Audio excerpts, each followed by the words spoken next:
Hello भाई और बहनों, आप सभी को जय मसीह की। मेरा नाम है मोसेस जेकब और मैं एक क्रिश्चियन हूँ। वो इंडिया में रहता हूँ। आज पूरे देश भर में जहाँ पर सत्ताधारी पार्टी की सत्ता है, वहाँ पर ईसाइयों पर, मुसलमानों पर जिस प्रकार से हमले हो रहे हैं, कुछ कट्टरपंथी सोच के लोग खुलेआम उनको मार रहे, पीट रहे हैं, उनके धर्म की बेइज्जती कर रहे हैं। क्या यह सही है? जैसा आप कर रहे हैं वैसा आपके साथ भी दूसरे देशों में हो सकता है। कि आप जो कर रहे हैं ना, ये सब वीडियो बाहर भी जाते हैं। आज पूरा ग्लोबल वर्ल्ड है। यहाँ की भी घटना, चाहे वो किसी भाषा में इंसान बोल रहा हो, जो घटना करने वाला व्यक्ति कुछ भी बोल रहा हो, ट्रांसलेट हो जाती है। आपके इस काम करने से, इस प्रकार की बदसलूकी करने से, दूसरे धर्मों का अपमान करने से, दूसरे धर्मों के लोगों को मारने से आप सोच रहे हैं कि ये बात सिर्फ भारत में रहेगी, तो आप गलत सोच रहे हैं। इसके रिएक्शन भी आना शुरू हो चुके हैं विदेशों से। तब क्या होगा? आपके समुदाय के लोगों को वहाँ पर से भगाया जाएगा। विदेशों में, अमेरिका में, लंदन में, ब्रिटेन में, सऊदी में, पाकिस्तान से, बांग्लादेश में तो हो ही रहा है। मैं ये नहीं कह रहा हूँ कि वहाँ पर सही हो रहा है। वहाँ पे जो लोग कर रहे हैं वो गलत कर रहे हैं। माइनॉरिटीज़ को परेशान नहीं करना चाहिए। वही देश विकास करता है जिसकी माइनॉरिटीज़ सुरक्षित रहती है, खुश रहती है। लेकिन यहाँ पर माइनॉरिटीज़ को दबाया जा रहा है। अल्पसंख्यक समुदायों के साथ में इतना बदसलूकी की जा रही है कि इसका अंदाज़ा नहीं है। कोई व्यक्ति अपने घर में बैठा है, प्रार्थना कर रहा है, उसको आके तंग करना। कोई व्यक्ति अपने ही धार्मिक स्थल में जाकर प्रेयर कर रहा है, सभा कर रहा है, उसको आके तंग करना। सिर्फ एक बहाना मिल गया है। मुसलमान हो तो लव जिहाद में फंसा दो, और ईसाई हो तो धर्म परिवर्तन के आरोप में फंसा दो। सरकार इनकी, पुलिस भी अक्सर मुख्य दर्शक बनी देखती रहती इन लोगों। पकड़ती भी है तो कुछ देर बाद छोड़ देती है। क्या चल रहा है सब? 2014 से पहले कम से कम इनको पकड़ा जाता था, सज़ा होती थी, कुछ लंबे टाइम तक इनको रखा जाता था। लेकिन आज तो ये छुट्टे सांड घूम रहे हैं, अपने आप को तथाकथित हिंदू कहने वाले। मैं इनको हिंदू मानता ही नहीं हूँ, क्योंकि हिंदू ऐसा होता ही नहीं है। ये नकली हिंदू है। हिंदू हमेशा ऐसा करता आया नहीं है। हिंदू धर्म में ऐसा सिखाया जाता नहीं है।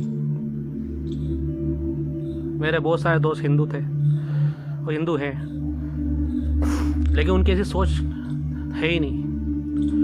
ये पता नहीं कौन से नए नए क्वालिटी के हिंदू आ गए जिन्होंने धर्म का ठेका ले लिया है। बेचारे औरतों, बच्चों को भी नहीं छोड़ रहे हैं। हैवान नहीं, ये रेबीज फैलाने वाले कुत्ते हैं। आप ये करके क्या साबित करना चाह रहे हो? आप खुद हिंदू धर्म को बदनाम कर रहे हो। ऐसा करके आप हिंदू धर्म को बदनाम करने के काम कर रहे हो। आपकी वजह से पूरा हिंदू धर्म बदनाम हो रहा है। भारत में सिर्फ 2 से 3% ईसाई रहते हैं। आप गूगल करके देख सकते हैं। सिर्फ 2 से 3% ईसाइयों की वजह से हिंदू धर्म खतरे में आ जाता है इनका। इसकी 2 ही चीज़ें हो सकती है साहब। या तो ईसाई धर्म बहुत मजबूत है, या फिर हिंदू धर्म कमज़ोर है। आप बार बार बोलते हो कि धर्म परिवर्तन हो गया, धर्म परिवर्तन हो गया। ठीक है, आपकी बात मान ली, धर्म परिवर्तन हो गया।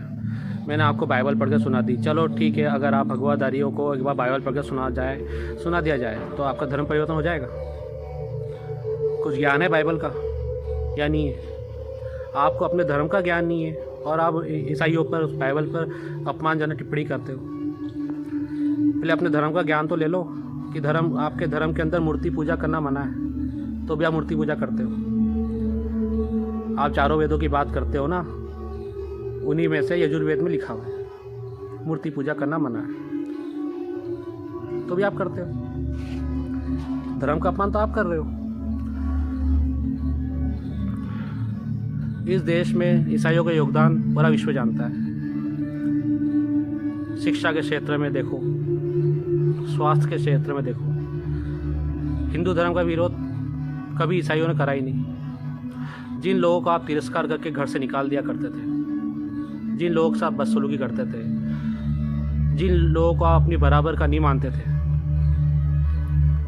जिन लोगों को आप अपमानित करते थे छोटी जात होने की वजह से, उन लोगों को ईसाई धर्म सहारा दिया। उन लोगों ने ईसाई धर्म की अच्छाई देख के ईसाई धर्म अपनाया है, कोई धर्म परिवर्तन नहीं करा है। ईसाई धर्म कभी भी धर्म परिवर्तन करना सिखाता नहीं है। ईसाई धर्म में लोग आते हैं तो मन परिवर्तन करके आते हैं, उनका मन परिवर्तन हो चुका होता है। मन परिवर्तन मतलब मन से सारी गंदगी निकल जाना, अच्छी बातों में मन लगना। आपकी तरह नहीं कि हर जगह जाके दंगा करें, तोड़ फोड़ करें। सिर्फ एक सेंता की वजह से ये लोग खौफ में आ जाते हैं। सिर्फ एक सेंता ही काफ़ी इनको डर लिखाने के लिए। इतने कमज़ोर मत बनो यार, जरा अपने देश के बारे में सोचो। क्यों देश का नाम खराब कर रहे हो विश्व में? क्या इमेज जा रही है देश की विश्व में? ऐसे विश्व गुरु बनोगे और वहाँ पर रहने वाले हिंदू लोगों का क्या होगा सोचो आप। जब वहाँ पर उनको सेलिब्रेट करने नहीं दिया जाएगा उनका फेस्टिवल, क्या होगा उनका? कैसा लगेगा उनको? वैसे ही लगेगा जैसा यहाँ पे लग रहा। लोग आत्मा को ठंडक मिल जाएगी क्या तुम्हारे? संविधान में सबको आदेश है कि सभी अपने धर्मों का आदर करें, सम्मान करें, अपने धर्मों का प्रचार करें। तो ये कहाँ से उठ के आ गए हैं कि ये नहीं चलेगा, वो नहीं चलेगा? किसको इनने छूट दी? कौन बोल रहा है इनको ऐसा करने का? जो लोग इनको बोल रहे हैं उनके बच्चे तो विदेशों में पढ़ाई कर रहे हैं, विदेशों में क्रिसमस मना रहे हैं, विदेशों में होली बना रहे हैं, विदेशों में दिवाली बना रहे हैं। अगर आपके बच्चे को वहाँ पर भेजा जाएगा और आपके बच्चों के साथ में ऐसा बुरा बर्ताव किया जाएगा तो क्या होगा सोचो जरा। तब भी ईसाइयों को ब्लेम करोगे? ये बात ध्यान में रखो, समय सबका आता है। यहाँ पर ईसाई अल्पसंख्यक है, वहाँ पर हिंदू अल्पसंख्यक है। ईसाई ने कभी किसी का बुरा नहीं करा, वो ना ही बुराई करेगा। हमारा धर्म ऐसा करना सिखाता ही नहीं है। हमारे धर्म में इससे दंगा करने वाली चीज़ें है ही नहीं। जब देखो बाइबल को फाड़ दोगे, अरे बाइबल फाड़ने से क्या हो जाएगा? बाइबल दिल में है हमारे, दिल चीरोगा हमारा, है ही मत।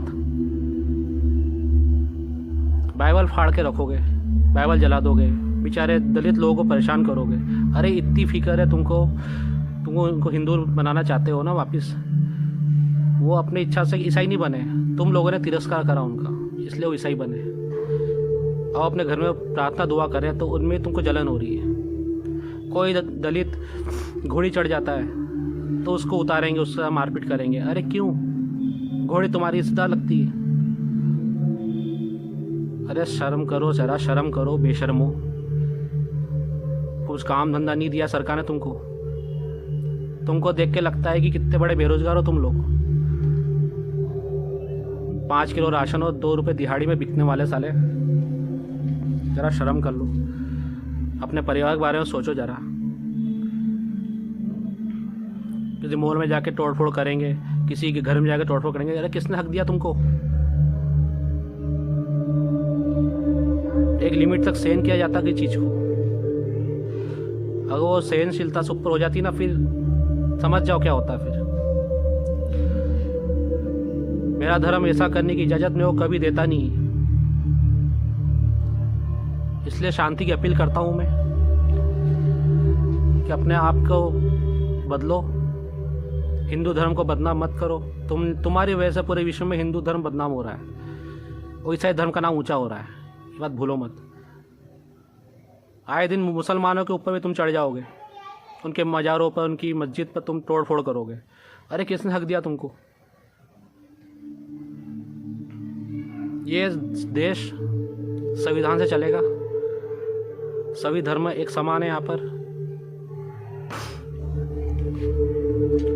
सभी धर्मों के मानने वालों को एक दूसरे धर्म की इज्जत करना जरूरी है। इस देश के अंदर कानून की व्यवस्था को बिगाड़ो मत। मैं जानता हूँ किसी पॉलिटिकल दबाव की वजह से पुलिस को भी झुकना पड़ जाता है, क्या करें, उनको अपनी नौकरी बचानी, उनके बाल बच्चे हैं। और 25 दिसंबर के दिन ही तुलसी दिवस मनाया जाएगा, ऐसा कहाँ लिखा है? हिंदू धर्म के शंकराचार्य ने ही साफ साफ बयान दिया है कि ऐसे कुछ होता ही नहीं है। मतलब किसी न किसी तरह से त्यौहार खराब करना। अरे हिंदुओं में कितने त्यौहार आते हैं यार, तुम लोग आराम से बनाते हो, सड़कें घेर लेते हो, डीजे बजाते हो, अश्लील डांस चलता है, सब अलाउ है। धार्मिक कार्यों में अश्लील डांस चलता है तुम्हारे। और एक शांति का त्यौहार आता है ईसाइयों का, उसमें तुम हुड़दंग मचाते हो। कैसे बनेगा हिंदू धर्म महान?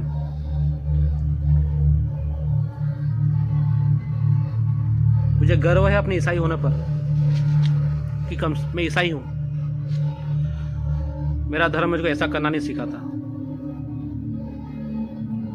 कितना प्यारा धर्म है मेरा। तुम कितना भी मुसलमानों को लव जिहाद में फंसा लो, क्रिश्चियनों को धर्म परिवर्तन के आरोप में फंसा दो, सिर्फ तुम फंसा सकते हो, साबित कुछ नहीं कर पाए अभी तक। साबित करना भी तो पड़ता है ना, तुम साबित नहीं कर पाते हो। हमेशा तुमको मुंह की खानी पड़ती है। अब तुम इसलिए करते हो, तुम्हारे पास रोजगार तो है नहीं। भगवा गमछा डाला और निकल गए टीका लगाकर, राम का नाम लेकर। अरे क्यों राम को बदनाम कर रहे हो? तुम गलत इमेज बना रहे हो राम की। तुम सोच रहे हो बहुत अच्छा लग रहा है, नहीं, लोग सोचते होंगे यार इनके धर्म में ऐसा होता होगा क्या, दूसरे धर्मों को तंग करते होंगे क्या, ये सोचते हैं लोग।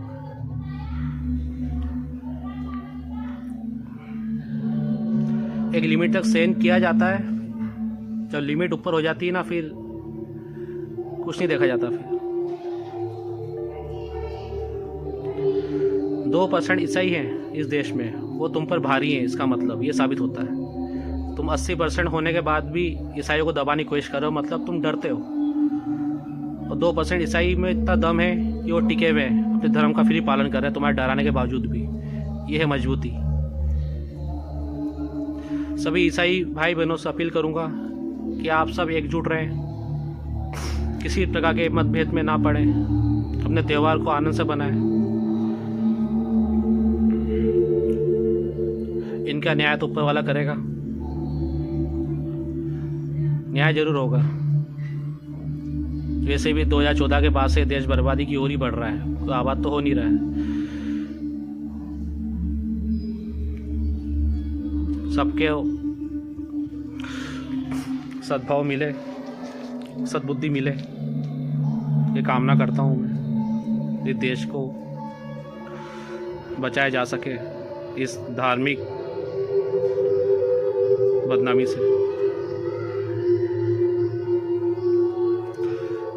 बहुत दिल में दुख हो लगता है कि मतलब इस प्रकार से चीज़ें होती है कि आप अपने देश के नागरिक होने के बावजूद भी ऐसा बर्ताव किया जाता है। लेकिन इस बात की खुशी होती है कि मेरा धर्म ऐसा करना नहीं सीखा था। कितना प्यारा धर्म है, कितना अच्छा धर्म है, इसलिए पूरे विश्व में ईसाई सबसे ज़्यादा पाए जाते हैं। और तुम्हारे धर्मों का ज़रा गूगल पे देख लो कितने % है, और कम होते जा रहे हैं। इन्हीं हरकतों की वजह से दूसरे लोग ईसाई धर्म में अपना रहे हैं। तो ऐसी हरकतें करना बंद कर दो। बेचारे जो दुखी है उनको अपनाना शुरू कर दो। बीमार है उनकी हेल्प करना शुरू कर दो। जो बेरोजगार है उनको, बेरोजगार से तो तुम्हारा नाता बहुत घनिष्ठ है, तुम खुद ही बेरोजगार हो तो क्या बोलूं तुम। असहाय लोगों की हेल्प करो, देश में आतंक मत फैलाओ और हिंदू धर्म को बदनाम मत करो। परमेश्वर ईसा मसीह कृपा आप हिंदुओं पे भी बनी रहे। जय मसीह की।